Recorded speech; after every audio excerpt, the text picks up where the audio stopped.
안녕하세요 여러분, 티끌모아 재산입니다. 여러분들은 세상을 있는 그대로 객관적으로 보고 있으신가요?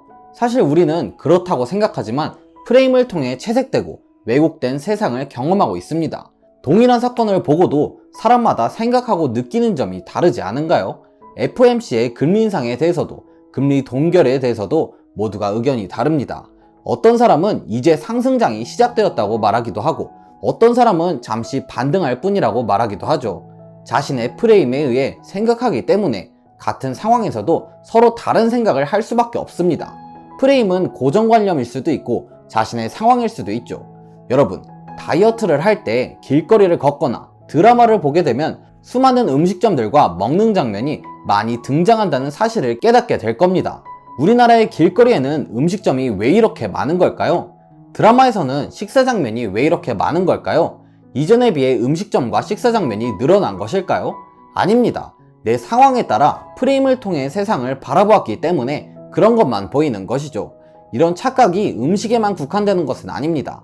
아이를 키우는 부모님들은 우리 사회가 학교폭력이나 교통사고 등 생각보다 위험한 곳이라는 것을 깨닫게 되고, 아이를 군대에 보낸 부모님들은 군대에서 일어나는 각종 사건 사고들에 더 민감해지게 되죠. 이처럼 우리가 매일 보고 듣는 말이나 내용은 자신의 프레임에 의해 결정되게 됩니다. 그렇기 때문에 여러분 자신을 바꾸고 인생을 바꾸기 위해서는 여러분들의 생각과 관점을 먼저 바꾸어야 하는데요. 오늘 여러분들에게 소개해드릴 책은요, 바로 나를 바꾸는 심리학의 지혜, 프레임이라는 책입니다. 이번 영상에서 우리가 어떤 프레임으로 세상을 잘못 바라보고 있었는지, 성공한 사람들은 어떤 프레임을 가지고 있는지 알려드리도록 하겠습니다. 여러분들은 행복을 결정하는 것이 무엇이라고 생각하시나요? 돈이 많으면 행복할 수 있을까요? 화목한 가정이 있다면 행복할 수 있을까요? 건강한 몸을 가지면? 자식 농사에 성공하면? 헤르만 헤세는 이런 말을 했습니다. 행복은 무엇이 아니라 어떻게의 문제다. 사실 돈, 가정, 건강은 상황일 뿐이죠. 돈이 없다고 불행해야 하는 건가요? 건강하지 않으면 불행한 걸까요? 아닙니다. 자신이 불행하다고 생각하는 것 뿐이죠. 사고를 당해 다리 한쪽이 잘렸음에도 자신이 살아있음에 감사하는 사람들도 많고, 돈이 없이 부족한 삶을 살지만 그 삶에 만족하고 최선을 다하는 사람들도 있습니다. 행복은 상황이 아니라 그걸 바라보는 자신의 생각과 태도의 문제인 것이죠. 여기 환경미화원으로 일하는 아저씨가 있는데요. 이른 새벽부터 악취와 먼지를 뒤집어 쓰고 쓰레기통과 거리를 치우는 일을 평생 해온 사람입니다. 누가 봐도 쉽지 않은 일이고, 그렇다고 사람들이 존경을 해주지도 월급을 많이 주지도 않습니다. 하지만 이분은 항상 행복한 표정을 짓고 있었는데요. 어떻게 그렇게 행복할 수 있었냐고 하니, 나는 지금 지구의 한 모퉁이를 청소하고 있네 라고 대답했다고 합니다. 이것이 바로 행복한 사람이 가지고 있는 프레임이죠. 자신의 일을 돈벌이나 거리 청소로 생각하는 것이 아니라 더 넓고 상위 개념인 지구를 깨끗하게 만드는 일로 생각하는 것이죠. 그렇다면 상위 수준과 하위 수준의 프레임을 나누는 차이는 무엇일까요? 상위 프레임에서는 왜 이 일이 필요한지 목표와 비전을 묻고 이상을 세웁니다. 그렇기 때문에 예스라는 대답이 더 많이 나오게 되죠. 하지만 하위 프레임에서는 그 일이 하기 쉬운지, 어려운지, 얼마나 걸리는지, 성공 가능성은 얼마나 되는지 등을 알아보죠. 그렇기 때문에 노우라는 대답을 더 많이 하게 됩니다. 당연히 예스라는 대답을 더 많이 한 사람이 행복할 가능성도, 성공을 이룰 가능성도 더 높을 거고요. 또 다른 예로 올림픽에서 메달을 획득한 선수들의 표정과 인터뷰를 분석한 연구가 있습니다. 재미있는 사실은 은메달을 획득한 선수들보다 동메달을 획득한 선수들이 더 기뻐했다는 건데요. 은메달을 획득한 선수들은 아쉬운 표정으로 인터뷰에서도 거의 금메달을 딸 수 있었는데 라며 만족감이 적은 모습을 많이 보인다고 합니다. 반면 동메달을 획득한 선수들은 적어도 이것만큼은 이루었다며 더 기뻐하고 만족하는 모습을 보인다고 합니다. 왜 더 나은 결과를 낸 은메달리스트들이 3위인 동메달리스트들보다 만족하지 못했을까요? 남들의 성과와 비교하기 때문이죠. 이처럼 우리는 생각보다 세상을 객관적으로 바라보지 못합니다. 남들과 비교하고 만족하지 못하고 불만을 늘어놓을 뿐이죠. 하지만 이런 프레임을 벗어나게 된다면 우리의 삶이 달라지지 않더라도 우리 자신이 바뀌고 인생이 바뀔 겁니다. 여러분들이 지금 하는 일이나 처한 상황을 상위 프레임에 맞추어 생각해 보세요. 그리고 항상 감사하는 마음을 가져보세요. 여러분들의 삶의 질이 달라질 거예요. 이번에는 우리 삶을 지배하는 4가지 프레임에 대해 알아볼 텐데요. 첫 번째는 자기 프레임입니다. 여러분들은 여러분들이 특별히 유별나다고 생각하시나요? 아마 아닐 겁니다. 모든 사람들은 자신의 선택이 보편적이라고 믿는데요. 그렇기 때문에 자신은 객관적으로 상황을 바라보지만 남들은 그렇지 못한다고 생각하게 되죠.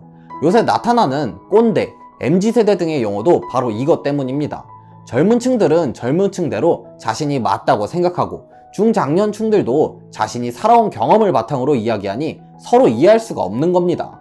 이런 오해가 개인에서 집단 수준으로 확대되면 남녀 갈등, 세대 갈등, 정치적 갈등, 나라 간의 갈등 등 서로를 비판하고 서로 자신이 맞다고 우기는 문제가 일어나게 되죠.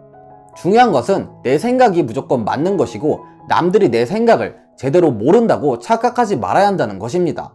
우리는 우리 자신이 정답이라고 생각하곤 하는데요. 이런 현상을 빗대어 심리학자들은 자기 자신을 가리켜 독재정권이라고 말하곤 합니다. 우리는 자신이 틀렸을지도 모른다, 남들이 맞을지도 모른다는 생각을 가지고 이런 자기 중심성에서 벗어나는 순간 더 큰 그릇과 행복을 가질 수 있게 될 겁니다. 두 번째는 현재 프레임인데요. 많은 사람들이 과거에 일어난 일을 현재의 결과에 비추어 그럴 줄 알았지, 난 처음부터 그렇게 될 줄 알았어 라고 결과론적으로 생각하는 경우가 많습니다. 사실 인간은 어떤 일이 일어난 후에는 무엇이든지 설명할 수 있는 능력을 가졌는데요. 연인 간에 멀리 떨어져 있으면 애정이 깊어진다는 연구 결과가 있다고 한다면 어떤가요? 그렇지, 자주 못 보니까 더 애틋해지겠지 라고 생각하겠죠.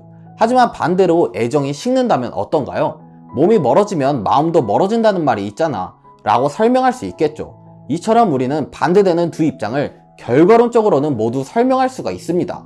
이 현재 프레임에서 벗어나기 위해서는 어떻게 이런 뻔한 결과를 예상하지 못했어 라고 다른 사람을 비난하기 이전에 나는 정말로 그 결과를 예측할 수 있었을까? 라고 자문해 보아야 합니다. 그래야 자신의 똑똑함을 자랑하거나 합리화하는 어리석음을 범하지 않을 테니까요. 미래도 마찬가지입니다. 우리는 현재 의지로 미래를 실제보다 낙관적으로 바라보곤 하는데요. 우리가 방학 계획표를 절대 이루지 못한 이유가 바로 이것이죠. 현재가 만들어내는 과거와 미래의 착각을 제대로 직시하는 것이 여러분들을 더 올바른 선택으로 이끌어 줄 겁니다. 세 번째는 이름 프레임인데요. 여러분들 옷장에 있는 패딩 주머니나 책 속에서 우연히 돈을 발견해 본 적 있으신가요? 우리는 꽁돈을 찾았다며 좋아하지만 그 돈은 금방 사라지게 되죠. 쉽게 얻은 돈이라고 생각하기 때문에 아무데나 써버리고 맙니다. 사실 돈에는 이름이 없습니다. 하지만 우리가 힘들게 번 돈이나 예금 등의 이름을 가진 돈은 아껴 쓰게 되고 쉽게 얻은 꽁돈이나 푼돈은 흥청망청 써버리게 되죠. 바로 이것이 이름 프레임인데요. 어떤 분들은 꽁돈이나 푼돈이 적은 금액이기 때문에 그렇다고 말할지도 모릅니다. 하지만 여러분들이 100만원짜리 TV를 사기 위해 매장에 갔는데 1시간 거리에 5만원을 할인해주는 매장이 있다고 해봅시다. 어떻게 하실 건가요? 대부분의 여러분들은 그냥 푼돈에 1시간을 허비하기보단 100만원에 그냥 구매하고 1시간을 아끼는 것이 합리적일 거라고 생각할 겁니다. 그렇다면 여러분들이 10만원짜리 드라이기를 사러 갔는데 1시간 거리에 같은 물건을 5만원에 판매하는 곳이 있다면 어떻게 하시겠나요? 아마 합리적이라고 생각하며 5만원을 벌었다고 생각하겠죠. 이처럼 같은 금액의 돈도 상황에 따라 우리가 다르게 생각하게 되는데요. 여러분들이 돈에 붙이는 이름에 따라 돈을 다르게 쓴다는 원리만 기억한다면 큰 부자는 되지 못할지라도 지혜로운 부자는 될 수 있을 겁니다. 네 번째는 변화 프레임입니다. 우리는 어떤 상태에 쉽게 적응하기 때문에 변화에 민감한데요. 여러분들이 지금 1000만원을 가지고 주식 투자를 시작한다면 어떤 주식을 사시겠나요? 대형주를 살 수도 있고 테마주를 살 수도 있겠죠. 하지만 여러분들이 삼성전자 주식 1000만원어치를 가지고 있다면 어떤 선택을 하시겠나요? 아까랑 동일한 선택을 하시겠나요? 아마 다른 걸 사지 않고 그대로 가지고 있을 겁니다. 사실 여러분들은 1000만원을 가지고 있든 1000만원어치 주식을 가지고 있든 여러분들의 선택은 달라지면 안 되지만 우리는 현상을 유지하려는 경향이 있기 때문에 우리의 선택은 최선을 선택하는 것이 아니라 프레임에 의한 선택을 하게 됩니다. 놀랍지 않나요? 이번에는 여러분들이 온라인으로 6,000원짜리 스파게티를 주문했다고 해봅시다. 그런데 마트에 가니 그 스파게티가 3,000원에 할인을 하고 있었죠. 마침 친구랑 밥을 먹기로 해 스파게티를 구매한 뒤 2인분을 조리해 두었습니다. 하지만 친구가 약속을 파토내었고 여러분들은 혼자 밥을 먹게 되었죠. 다 먹을 순 없을 것 같은데 두 스파게티 중 어떤 스파게티를 먹겠나요? 6,000원을 주고 산 스파게티를 다 먹고 3,000원짜리 스파게티를 버리는 것이 돈을 더 아꼈다고 생각이 되겠죠. 사실 어떤 선택을 하던 달라지는 것은 없습니다. 이 두 스파게티는 동일하니까요. 하지만 프레임에 의해 더 합리적인 선택을 했다고 착각하게 되는 것이죠. 여러분들은 어떤 프레임에 뒤덮여 있나요? 선택이나 결정의 순간에 내가 내린 선택이 최선인 건지 아니면 프레임에 의한 건지 한번 생각해 보세요. 어떤 프레임으로 제시되더라도 똑같은 결정을 내릴 수 있는 능력이 바로 여러분들을 경제적으로 지혜롭게 만들어줄 겁니다. 지금까지 프레임에 대해 알아보았는데요. 우리도 모르는 사이에 틀에 갇혀 세상을 바라보고 있었을지도 모릅니다. 프레임은 행복과 불행, 합리와 비합리, 성공과 실패, 그리고 사람들 사이의 상생과 갈등을 결정짓는 중요한 요인이죠. 여러분들 자신이 어떤 프레임에 갇혀 있었는지, 어떤 프레임 때문에 이런저런 결정을 하게 되었는지 곰곰이 생각해 보세요. 그리고 그 프레임에서 벗어나 겸손과 감사를 배우고 내가 진정으로 원하는 게 무엇인지 한번 생각해 보세요. 더 행복한 삶을 살 수 있게 될 겁니다. 이번 영상은 여기까지입니다. 다음에도 더 좋은 영상으로 찾아오도록 하겠습니다. 구독, 좋아요, 알림 설정 부탁드립니다. 감사합니다.